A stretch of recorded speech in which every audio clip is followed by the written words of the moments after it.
Hi வணக்கம், உங்கள் ஆனந்த கண்மணி. ஆனந்த நாவல் கீதம் சேனலை கேட்குறவங்க எல்லோரும் மறக்காமல் சப்ஸ்கிரைப் பண்ணிவிடுங்க. லைக் பண்ணுங்கள், கமெண்ட் பண்ணுங்கள், ஷேர் பண்ணுங்கள். வாங்க நாம் இப்போ கதை கேட்க போகலாமா? சுபலதாவின் கரையாய் உடைகிறேன். அத்தியாயம் 24. சக்திவேல் சொன்ன விதத்தை பார்த்த விதன்யா பயந்து போனாள். சக்தி, நீயும் நானும் அண்ணன் தங்கை உறவா என்று அவள் கண்ணீர் வடிய கேட்க ஒரு நிமிடம் அவளின் பயத்தை உணர்ந்த சக்திவேல், அடச்சி வாயமுடு, அதெல்லாம் ஒன்றுமில்லை, நீ என்னோட ஒன்று விட்ட அத்தை மகள் என்றானே, பார்க்கலாம், அவ்வளவுதான். அவனை ஓடி வந்து கட்டிக்கொண்டாள் விதன்யா. அவன் அதிர்ந்து நின்றான். இதுவரை அவர்களை இப்படியெல்லாம் கட்டிப்பிடித்ததெல்லாம் இல்லை. விதன்யா ஆர்வ கோளாறில் அவனை கட்டிப்பிடித்ததும், ஏய் விடு என்று பதறி விலகியவன், முட்டாள் மாதிரி நடந்துக்காத, உன் வீட்டுக்கும் என் வீட்டுக்கும் பெரிய சண்டை, பேசிக்கவே மாட்டோம். என் அம்மாவும் உன் அம்மாவும் கல்யாணத்துக்கு முன்னால் ரொம்ப ஃப்ரெண்டு, அதுக்கப்புறம் இப்போ வரை பேசிக்க மாட்டாங்க என்றான். என்ன சண்டை என்று விதன்யா கேட்க, எனக்கும் சரியாக தெரியலை, ஆனால் எங்கள் வீட்டில் மற்றவங்க யாரும் உங்கள் வீட்டாரை திட்டமாட்டாங்க. என் தாத்தா தான் எப்பவும் திட்டிக்கிட்டே இருப்பார். என் அம்மாவை திட்டும்போதெல்லாம் உன் அம்மாவையும் தாத்தாவையும் சேர்த்து திட்டுவார். அம்மா கூட என்னால் இத்தனை வருஷமாகியும் என்னால் தான் இத்தனை வருஷமாகியும் அவங்கள உங்கள் அப்பா திட்டுறார் என்று என் அப்பா கிட்ட சத்தமில்லாமல் சண்டை போடுவாங்க. கண்டிப்பாக நம்ம கல்யாணம் நடக்காது. உன் அப்பா பார்க்குற பையனை கல்யாணம் பண்ணிக்க, அதுதான் உனக்கு நல்லது. என்னது, எங்கள் அப்பா பார்க்குறவனையா? அதுக்கு எதுக்கு இத்தனை வருஷம் உங்களை நான் விரட்டி விரட்டி காதலிக்கணும்? நானும் அப்படித்தான். ரொம்ப பெருமையாக நம்மளை ஒருத்தி விடாமல் துரத்தி துரத்தி வந்து காதலிக்கிறாளே அப்படின்னு தான் உன்னை எவருன்னே ஆராயாமல் காதலிச்சிட்டேன். அப்போ உங்களுக்கு என்ன பிடிக்கலையா? பிடிக்காமல் நான் சுற்றி வர்றேன்னு தான் காதலிச்சிங்களா என்று கலங்கிய குரலில் விதன்யா கேட்க, அப்படி இல்லை விது, ப்ளீஸ் அழாதே. எனக்கு சின்ன வயதில் இருந்தே லவ் மேரேஜ் என்றாலே அலர்ஜி தான். ஏன்னா என் அம்மாவும் அப்பாவும் லவ் மேரேஜ். பாவம் என் அப்பாவை காதலித்த பாவத்துக்கு இப்போ வரை என் அம்மாவை என் தாத்தா திட்டிக்கிட்டே தான் இருக்கார். என் அம்மா என் அக்கா கிட்டேயும் என்கிட்டேயும் காதலிக்காதீங்க, அப்புறம் என்ன மாதிரி காலத்துக்கும் அவமானப்பட்டு சாகணும் என்று கண்ணீரோடு தான் சொல்வார். அதனால தான் நான் ஸ்கூல் படிக்கும் காலத்தில் இருந்து என்கிட்ட காதல் என்று சொல்லி வரும் பெண்களை விலகி ஓடி விடுவேன். ஏன், உன்கிட்டேயும் அப்படித்தான் செய்தேன். ஆனால் எந்த பெண்ணும் உன்னை மாதிரி பல வருடமாக என்னை தொடரலை. நான் மறுத்த உடனே இல்லை, படிக்கும் வரை தான் என்னை பார்த்தார்கள், அதன் பிறகு இல்லை. ஆனால் நீதான் நான் போகும் இடமெல்லாம் வந்து என்னை தொல்லை செய்தாய். கடைசியாக என் கனவிலும் வந்து தொல்லை செய்து என் மனதிற்குள் வந்தாய். இப்போ பிரச்சனை என் தாத்தா தான் என்றவன் மெல்ல தன் தாயிடம் கேட்க எந்த பதிலும் இல்லை. ஆனால் அவன் சித்தியிடம் தூண்டில் போட வசமாக சிக்கினார். அவர்தான் நடந்த அனைத்தையும் சொன்னார். கேட்டவன், தப்பு என் தாத்தா மேலதான், அதற்காக இப்போ அவர்கிட்ட பேசினால் அவர் எதையும் ஒத்துக்க மாட்டார், வீண் பிரச்சனை தான் என்றான். விதன்யா, தன் வீட்டில் சொல்லுவோம், ஏற்பாடு செய்தால் கல்யாணம், இல்லையா இந்த ஜென்மத்தில் எனக்கு கல்யாண ராசி இல்லைன்னு விட்டுட வேண்டியதுதான் என்று தான் வீட்டில் சொன்னேன் என்றாள். என்ன விதன்யா, அவர் ஸ்டெடியாக இருந்தால் தானே பேச முடியும். அவரே வேண்டாம்னு சொல்லும்போது நாம் எப்படி வழியை போய் வற்புறுத்த முடியும்? அண்ணா, வேண்டாம் என்று தான் சொன்னாரே தவிர இன்னொரு பெண்ணை கல்யாணம் பண்ணிக்குவேன்னு அவர் சொல்லலையே என்றாள். அதில் அவர் உறுதியாக இருக்காரா என்று கிரிஷ் கேட்க, அண்ணா, சக்தி சொல்ல மாட்டார், சொன்னால் மாற மாட்டார். இதுவரை என்னிடம் அவர் காதல் சொன்னது இல்லை. உன் காதலை ஏற்றுக்கிட்டேன். திருமணத்திற்கு பிறகு என் காதலை உன்கிட்ட சொல்லுவேன், காட்டுவேன் என்றார். இப்போ அது காணல் நீராக போயிடுச்சு என்றால் கண்கள் கலங்க. விதன்யா தங்கையை அணைத்து தேற்றியவன், பொறுமையா இரு, பார்க்கலாம் என்றான். அடுத்து வீட்டில் தங்கையின் காதலை பற்றி சொன்னான். நம்ம பிள்ளைகள் கிட்ட சொல்லாதது இப்போ ரொம்ப வினையாக போச்சு. இப்படி நடக்கும்னு நாம் கனவுலையா கண்டோம் என்றார் வைஷ்ணவி. அமைதியாக இரு வைஷ்ணவி, நம்ம பொண்ணு அவன் முடிவை சொல்லிட்டா, என்ன பண்ணலாம்னு யோசிப்போம் என்றார் யோகமித்ரன். அந்த வாரம் வெள்ளிக்கிழமை தமயந்தியை கோவிலில் காத்திருந்து சந்தித்த வைஷ்ணவி கண்கள் கலங்க அத்தனையும் சொன்னார். ஒற்றை பெண். அவர் மகன்களை விட மகள் மேலே உயிரையே வச்சிருக்கார். உன்னை அந்த வீட்டில் கட்டி கொடுத்து நீ படுற பாட்டை பார்த்த பிறகும் எப்படி தைரியமாக பெண் கொடுக்க முடியும்? நானும் பலமுறை விதனியா கிட்ட சொல்லி பார்த்துட்டேன், கேட்க மாட்டேங்கிறா. எனக்கு கல்யாணமே வேண்டாம்ன்றா. இவளை கன்னியா வீட்டில் வச்சுக்கிட்டு சாமியாக கும்பிட முடியும் சொல்லு? என் மகனுங்க சொத்தில் செத்தா கூட நானும் அவரும் இனி நிம்மதியாக சாக முடியாது. அப்பா கடைசி வரை உன்னை நினச்சி கவலைப்பட்டாரு.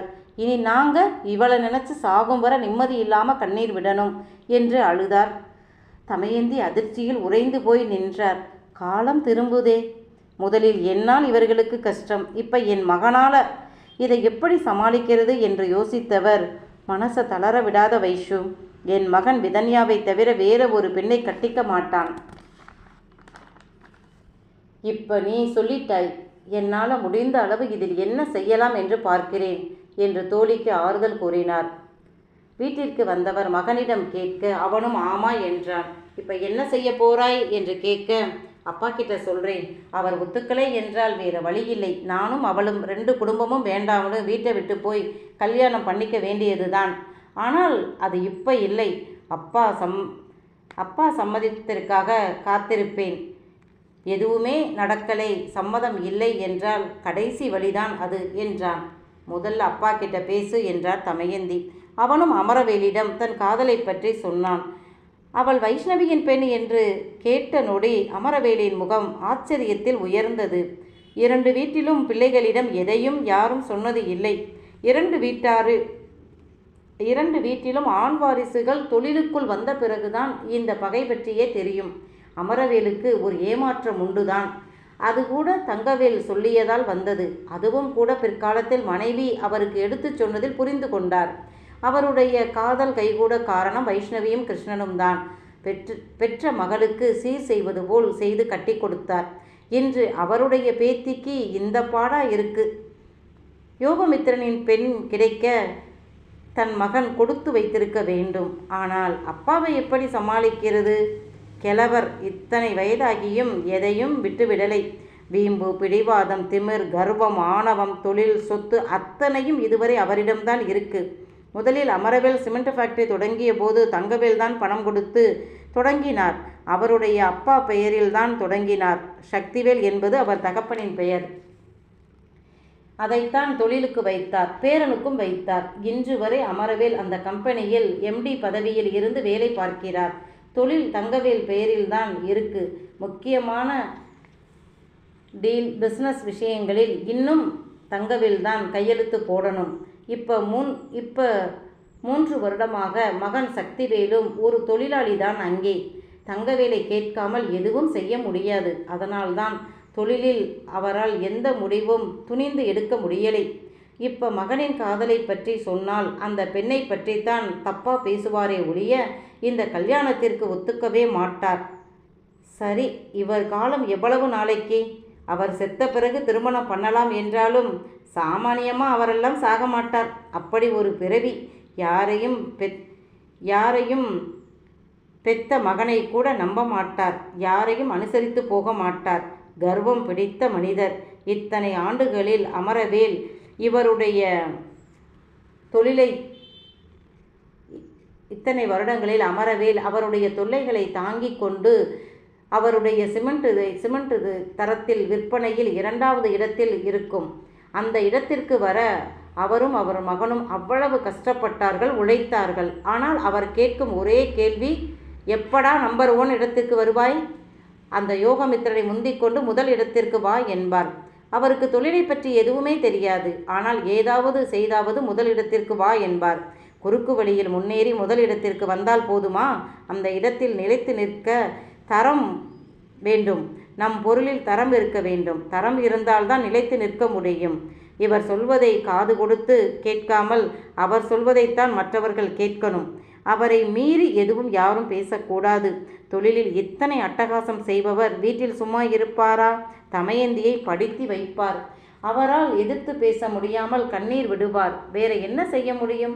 4 பிள்ளைகளுடன் பிறந்த பெண். இவள் மட்டும்தான் வசதியான இடத்தில் வாழ்க்கைப்பட்டு இருக்கார். மற்றவர்கள் எல்லாம் நடுத்தர குடும்பம்தான்.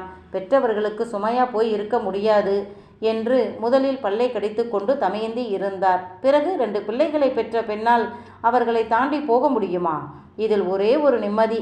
வெளியே வீட்டில் மனைவிக்காக ஒரு துரும்பையும் கிள்ளி போடாத அமரவேல் 4 சுவற்றுக்குள் மனைவியை மகாராணியாய் உணர வைத்தார். அது மட்டுமே தமயந்திக்கு கிடைத்த வரம். நல்லவேளை மாமியார்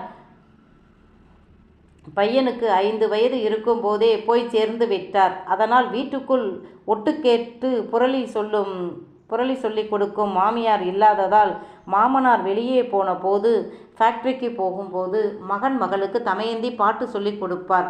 மாமியார் இருந்தபோது இதென்ன வீடா, சினிமா கொட்டாயா, பாட்டு பாட என்று சொல்லி புருஷனிடமும் சொல்லி கொடுத்து விடுவார். பிறகு என்ன, மாமனார் ருத்ர தாண்டவம் தான் எடுப்பார். மாமியாருக்கு பின் தான் பிள்ளைகளுக்கு பாட்டு கற்றுக் கொடுத்தார். மகளுக்கு அவ்வளவா வரலை. ஆனால் மகன் நன்றாக பாடுவான். ஆனால் வெளியே போய் படிக்க வைக்க முடியலை. மாமனார் ஒத்துக்க மாட்டார். இப்போ மொத்த குடும்பமும் அவர் கைப்பிடியில்தான். அமரவேல் மகனைத்தான் பாவமாக பார்த்தார். எனக்கு இந்த தொழிலை நடத்த கூட முழு சுதந்திரம் இல்லை. உன் தாத்தாவின் குறுக்கீடு இருக்கு. உன் அக்காவிற்கு கூட அவர்தான் மாப்பிள்ளை பார்த்து கட்டி வைத்தார். எனக்கு ரொம்ப சந்தோஷம். வைஷ்ணவியின் பெண் நம்ம வீட்டு பெண். சொல்லப்போனால் நமக்கு பெண் கொடுக்க அவர்கள்தான் தயங்குவார்கள். ஏன்னா நாம் மடு, அவர்கள் மலை. அது கூட பரவாயில்லை, அதை அவர்கள் பெரிதாக எடுக்க மாட்டார்கள். ஆனால் உன் அம்மாவை கட்டி வைத்துவிட்டு பாவம் சித்தப்பா கடைசி வரை கஷ்டப்பட்டார். என் அப்பாவிற்கு தெரியாமல் நான் அவரை பார்த்த சில சமயங்களில் கூட தமயந்தியை நல்லா பார்த்துக்கடா, உன்னை நம்பித்தான் கட்டி வைத்தேன் என்பார். நானும் ஆறுதலாக பேசுவேன். அப்படி யாரோ ஒருத்தருடைய பெண்ணிற்கே அவ்வளவு கவலைப்படும் அந்த குடும்பம் தன் ஒரே மகளை நம் வீட்டில் செய்ய பயப்படுவார்கள். அதுவும் உன் தாத்தா இருக்கிற வீட்டிற்கு பெண் கொடுக்க யாருமே பயப்படுவார்கள். அவசரப்படாதே, யோசிப்போம் என்றார் மகனிடம். அவர் தமயந்தியிடம் சொல்ல, அவரும் வைஷ்ணவி தன்னை கோவிலில் பார்த்து அழுததை சொன்னார். என்னால் என்ன பண்ணுறதுன்னு புரியலை. தடாலடியாக முடிவு எடுக்கும் யோகமித்திரனே இந்த விஷயத்தில் என் அப்பா வாய்க்கு பயந்து அமைதியாக இருக்கார் என்றால் நான் எம்மாத்திரம் சொல்லு. நான் எப்பவுமே இவருக்கு கீழேயே இருந்து பழகிட்டேன்.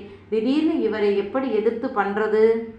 அதுக்காக உங்கள் அப்பா பேச்சை கேட்க போறீங்களா என்று தமயந்தி கேட்க, இல்லடி, இவர் குணம் கெட்ட மனிதர். நல்லவராக இருந்தால் நம்ம மகன், பேரன், மருமக, குடும்பம் வேணும், உறவுகள் வேணும் என்று நினைப்பார்கள். இவர் எப்படிப்பட்டவர்னு உனக்கு தெரியும் தானே? நான் சம்பாதித்த பணம் கோடியா அந்த ஆள் பெயரில் வச்சுக்கிட்டு எனக்கு சம்பளம் மட்டும்தான் தர்றாரு. செக்கில் சைன் போட கூட 10 லட்சம் ரூபாய்க்கு மேல் என்னால் போட முடியாது. இவர்கிட்டத்தான் வாங்கணும். நீங்கள் எப்படியோ போங்க. எனக்கு என் மகனை பற்றி தான் கவலை. அன்னைக்கே நீங்கள் படித்த படிப்புக்கு ஒரு வேலையை வாங்கிக்கிட்டு நாம் தனியாக போயிருந்தா மான மரியாதையோடு இருந்திருக்கலாம். நீங்கள் தான் கேட்கலை. என் அம்மா அப்பாவுக்கு நான் ஒரே மகன். நான் எப்படி அவர்களை தனியாக விட்டுட்டு வர முடியாது. அதனால் எனக்காக நீயும் இங்கே தான் இருக்கணும்னு என்னை பிடிவாதமாக இருக்க வச்சிங்க. என்னமோ பண்ணுங்க என்றாள் தமயந்தி.